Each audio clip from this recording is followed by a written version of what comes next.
Hello, I'm Emily. I want to tell you about my life, how it all started so perfectly and then turned into something I never expected. I married Tom, a laid-back guy who ran a small Italian restaurant that his father left him. We lived in a cozy house that my grandma left me when she passed away. It was in this house we started our little family with our son, Jack. In the early days, Tom and I would sit on our back porch after Jack had gone to bed, talking about everything we wanted to do. "We'll save up, buy a big house, maybe have another kid," Tom would say, always with a beer in his hand. "Yeah, and Jack's going to have the best education we can afford. Maybe he'll go to college without needing to worry about student loans," I'd add, thinking about how my own student loans had been a burden for years. Things were good, simple, and happy. But as years passed, while I climbed up the ladder at work, Tom seemed content with just getting by with the restaurant. It didn't grow, it just stayed the same, cozy, but barely making enough. One evening, while we were cleaning up after dinner, I tried to talk to him about it. "Tom, have you thought about maybe expanding the menu or doing some renovations to attract more customers?" Tom shrugged, scrubbing a plate a bit too hard. Why fix what isn't broken? We're doing fine." "But we could be doing better, Tom. Don't you want to grow the business?" I pressed, drying my hands on a towel. Tom set the plate down with a clatter, frustration clear on his face. "Why are you always pushing? Can't you just be happy with what we have? I'm tired of you always wanting more." His words stung, but I let it go for the moment. However, it wasn't just the restaurant that was the problem. As I became the main breadwinner, the tension grew. Tom spent more days at the restaurant, not really working, just escaping the house, and often he'd end up at his mother Susan's place when we argued. One particularly rough day, I decided to confront him about his frequent escapes to his mom's. "You ran off to your mom's again last night? Tom, when you're there, who do you think handles everything here?" He rolled his eyes, tossing his keys on the table. "Oh, come off it, Em. Mom understands me. Plus, she doesn't nag me about money or working more." That hurt, especially since I had been the one covering for his lack of income, even sending $700 to Susan every month to help her out. It was getting harder to keep up with all the bills and expenses. Later that week, I was on the phone with Susan, trying to explain the situation. "Susan, I'm doing what I can, but Tom needs to step up. We're struggling here." Instead of understanding, Susan lashed out. "Emily, you're his wife. It's your job to support him, not push him around. You're always after my boy to change. Can't you see you're the problem?" Her words were harsh, and I felt a wave of anger wash over me. "I am supporting him, Susan. More than you know. I send you money every month, remember? How can you call me the problem? You're a gold digger, that's what you are, always counting every penny," she shot back, before hanging up. As the night fell, I watched Tom retreat to the couch, beer in hand, lost in his phone, while I put Jack to bed, the weight of my conversation with his mother heavy on my shoulders. Life at home got tougher when Tom's restaurant hit rock bottom. He had to let go of his staff one by one, till it was just him tossing pizzas in a quiet corner of town. Soon, even the pizza didn't pull enough folks in to keep the lights on. The day he shut down for good, he came home looking defeated but with an edge of defiance in his eyes. "You know, this isn't the end. It's just a bump," he said, trying to keep his voice steady as he took off his apron for the last time. I was sitting at the kitchen table, bills spread out like a deck of bad cards. "A bump? Tom, the restaurant's closed. We need another income, not tomorrow, but now." He bristled at that, his pride wounded. "I'll find something, but I'm not just going to take any job. I've got my standards.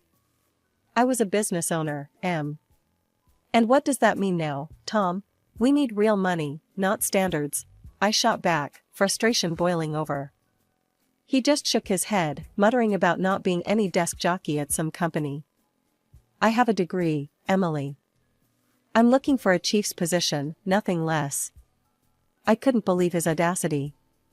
Your business just tanked, and you think you can land at the top somewhere else just like that? I snapped, unable to keep the edge out of my voice. He didn't reply, just stormed out, probably to his mother's. That's how it was now. When things got tough, Tom vanished. The weekend brought no peace, only his mother, Susan, barging in with her own set of demands. She came just as I was setting up lunch, her timing as impeccable as her nerve. Emily, you need to talk to your bosses. Get Tom a good position at your place. He deserves it, she commanded, as if it were the most obvious solution. I laughed, despite myself. It was a harsh, short sound. Susan, that's not how it works. I started at the bottom and worked my way up. They don't just hand out top jobs, because I say so. She narrowed her eyes, her lips thinning. You just don't want him succeeding there. Afraid he might overshadow you, huh? Seriously? Tom walking into a senior role with no experience is not happening. And it's not about fear. It's about reality, I explained, slicing the tension with every chop of a salad knife. Lunch went on with a chilly air swirling around us. Tom was quiet, picking at his food, probably stewing over his own bruised ego and his mother's words. Tom's days became a blur of nothingness. He'd lounge around, beer in hand, glued to his phone, while I juggled work, house chores, and caring for our son, Jack. Each evening I came home to find the house a mess and dinner nowhere on the horizon. Tom, could you at least start dinner? I'm running on fumes here, I'd say as I dropped my bags, kicking off my shoes. He'd grunt, not taking his eyes off his phone. Why? You do it better. I'm tired too, you know. Tired from what? It burned me up inside, seeing him so idle, especially when Jack would tug at my sleeve, hungry and waiting. And Jack? Did you pick him up from school today? I asked one evening, already knowing the answer. No, your mom did.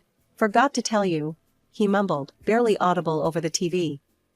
My mother, thankfully, lived nearby and had become my unplanned backup, ever since Tom had stopped bothering with even the smallest responsibilities.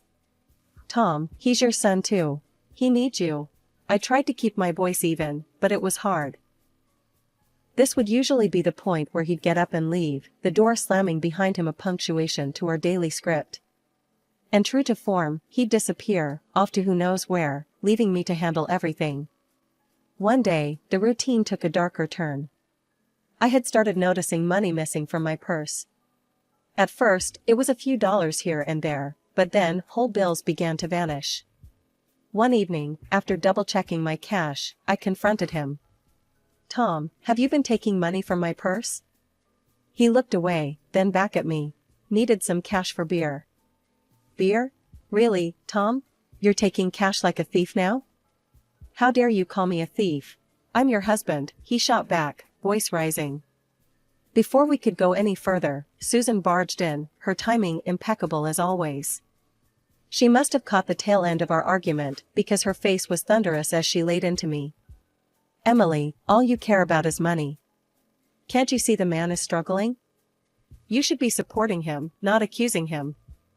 Support him? By letting him steal from me? What about Jack? What about our bills?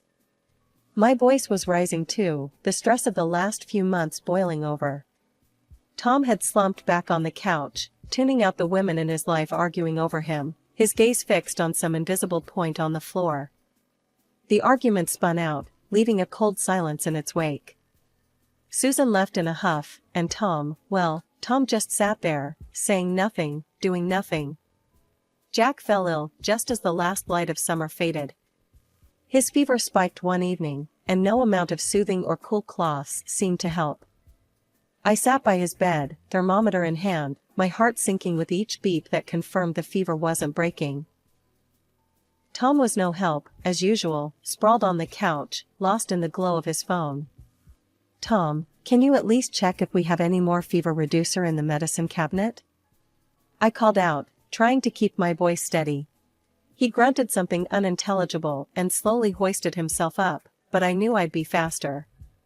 Jack was whimpering softly, his small hands clutching mine, and every second counted. I brushed a kiss on his forehead and hurried to the kitchen myself. The next morning, the doctor confirmed it was more serious than a simple cold. He needs medication, and we should run some tests. Better to be safe, he advised, scribbling on his pad. Tests meant money. More money than what was left after all the bills and Tom's unchecked spending. I pulled up my banking app, heart hammering as I transferred the last of our savings for Jack's treatment, including the $700 usually reserved for Susan. It was the only option. No sooner had I made the decision, Susan stormed in, her face thunderous. Emily, where's my money? It's the first of the month, you know. I was repacking Jack's small backpack, ready for another trip to the doctor. Susan, I had to use that money for Jack. He's very sick, we need it for his tests and medication. Susan's eyes narrowed, her lips thinning into a harsh line.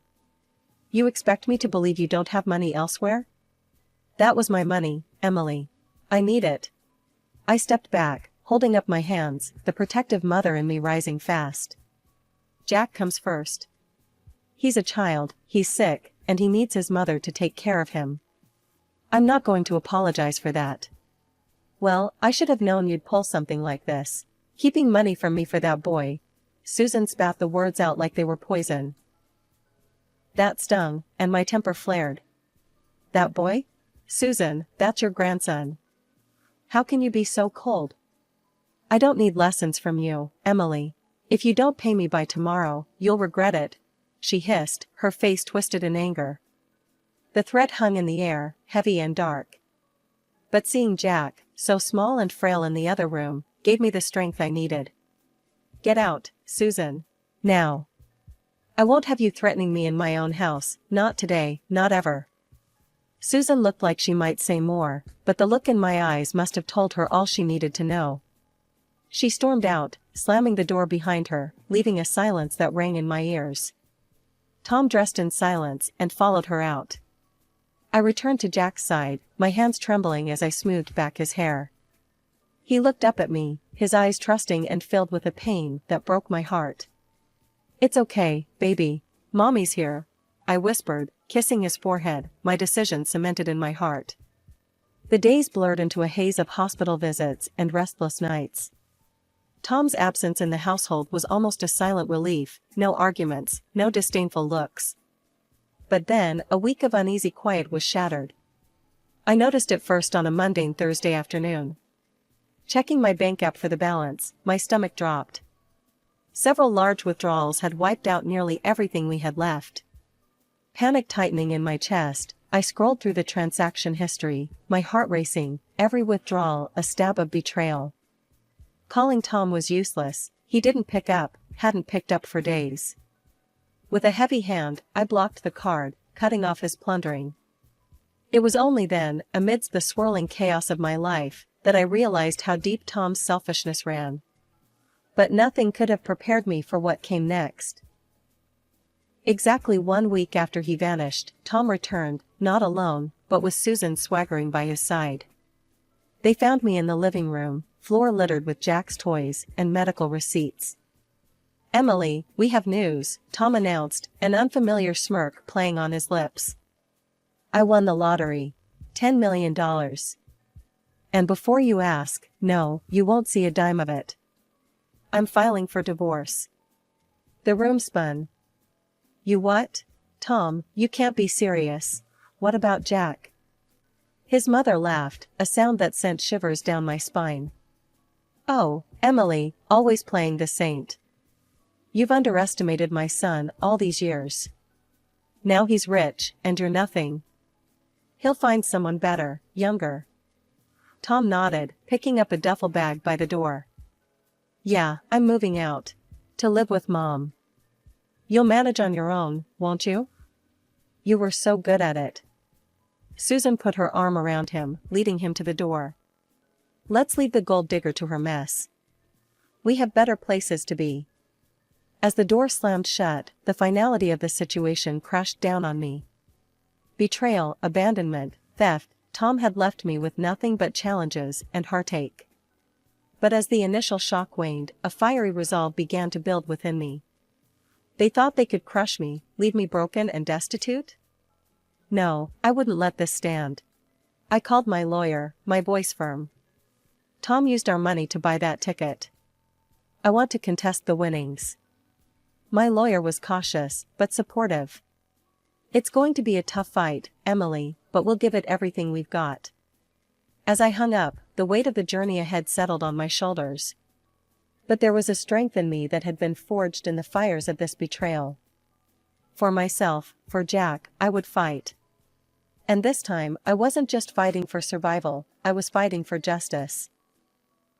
The days leading up to the court hearing were a whirlwind of preparation. My lawyer, Mr. Daniels, was meticulous.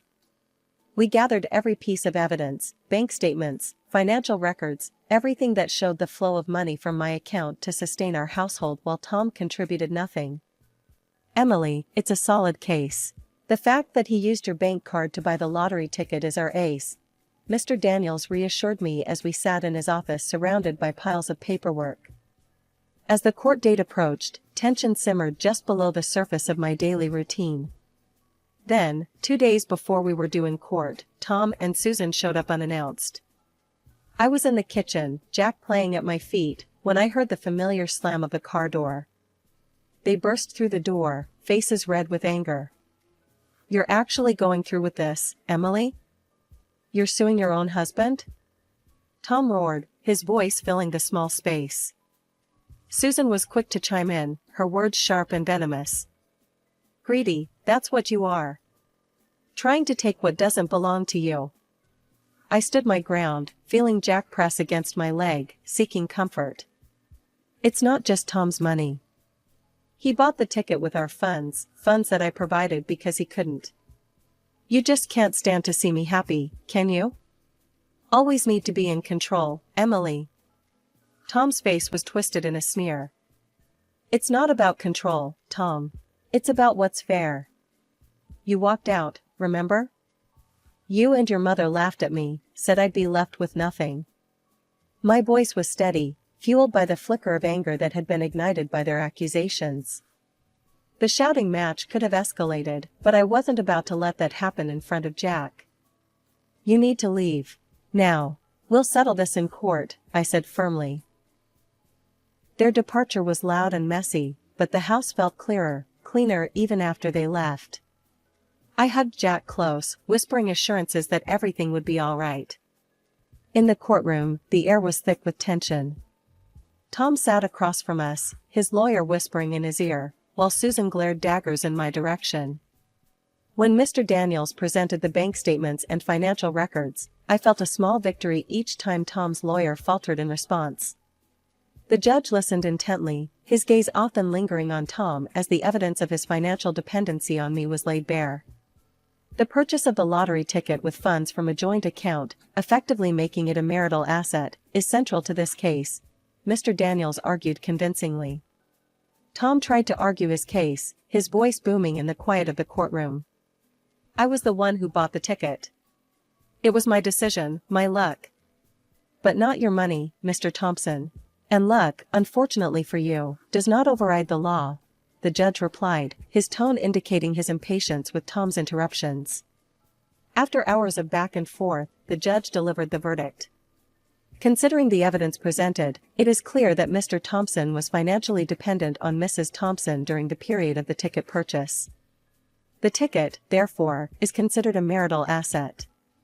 I award 3/4 of the lottery winnings to Mrs. Thompson and 1/4 to Mr. Thompson. Tom's face went white, Susan looked like she might faint. They were stunned, disbelief etched across their features. A few months after the court decision, life settled into a new, calmer rhythm. The divorce papers came through, officially ending what had become a draining chapter in my life. It was time to focus on the future, a future that now seemed a lot brighter thanks to the court's decision. I had heard countless stories of lottery winners who blew through their fortunes with nothing to show for it. Determined not to fall into that trap, I reached out to an old college friend, Mike, who had made a name for himself in the world of investment. "Mike, I need some advice on how to handle this situation wisely. I don't want to end up another cautionary tale," I confessed over coffee one brisk morning. He nodded, understanding the gravity of the situation. "Emily, it's smart of you to think this way. Let's look at some stable investments that can offer you growth and security. We pored over charts and projections, discussing various companies that showed potential. Mike's expertise was invaluable, and by the end of our meeting, I felt confident about where to invest.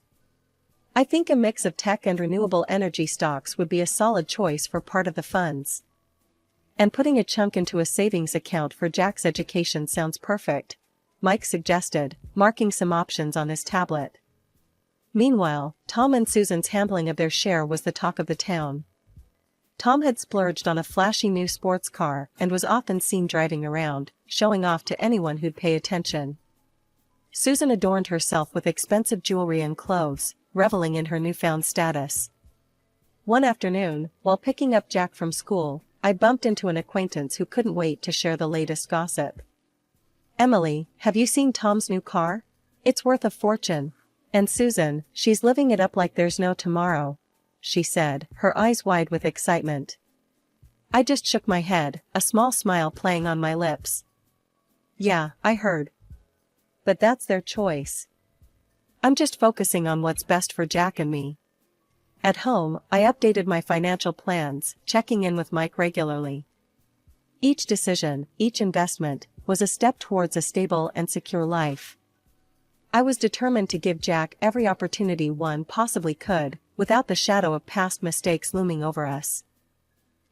"Mommy, when I grow up, can I go to college like you did?" Jack asked one evening as we looked at his newly opened savings account online. "Absolutely, sweetheart. And you'll have the funds to do so without worrying about money," I assured him, pulling him into a hug. "That's cool. I want to learn lots of things," he said, his eyes bright with the promise of endless possibilities. Gradually, life had normalized into a comfortable routine. Jack was thriving at school, and our investments were performing well. I had managed to put the past behind us, focusing on our future. But then, the past decided to make an unwelcome return. I heard it first from a close friend during a casual coffee meetup. "Emily, have you heard about Tom? He's lost everything, his car, the money. Heard he's neck-deep in gambling debts now." I sipped my coffee, masking my surprise. "Really? That's unfortunate. And Susan, she's been pawning off her jewelry. Seems they're both hitting rock bottom after all that show-off," she added, shaking her head in disbelief. It wasn't long before Tom himself stood on my doorstep, a shadow of his former self. His expensive clothes gone, replaced by worn jeans and a faded jacket. His eyes, once so full of arrogance, now held a desperate, hollow look. "Emily, can we talk?" His voice was hoarse, as if he'd rehearsed this speech 100 times. I hesitated but nodded, stepping aside to let him in. Jack was at a friend's house, so we had privacy, not that I wanted to prolong his visit. Tom took a deep breath, looking around the living room as if seeing it for the first time. "I've lost everything, Emily. The money, the car. I've got nothing left. And I miss my family. I miss you." I raised an eyebrow, unable to keep the skepticism out of my voice. "You miss the money, you mean?" "No, it's not just that. I've been doing some thinking, a lot actually. I was hoping, maybe we could start over?" His gaze was pleading, but all I could see were the years of lies and negligence. I let out a short laugh, more out of disbelief than amusement. "Start over? After everything you put us through? You walk out, call me a gold digger, waste your fortune, and now you want to come back like nothing happened?" He shuffled his feet, looking anywhere but at me. "I know I messed up, Emily. I really do. But I'm willing to change, to be better. Tom, you walked out when you thought you didn't need us anymore. You showed your true colors. Now, you're just sorry because you're broke and alone," I said, my voice firm. He looked deflated, the reality of my words hitting him hard. "So, that's it then? There's no chance?" "Tom, I forgave you a long time ago for my peace, not so you could come back whenever you hit rock bottom. Jack and we're doing great, and I intend to keep it that way."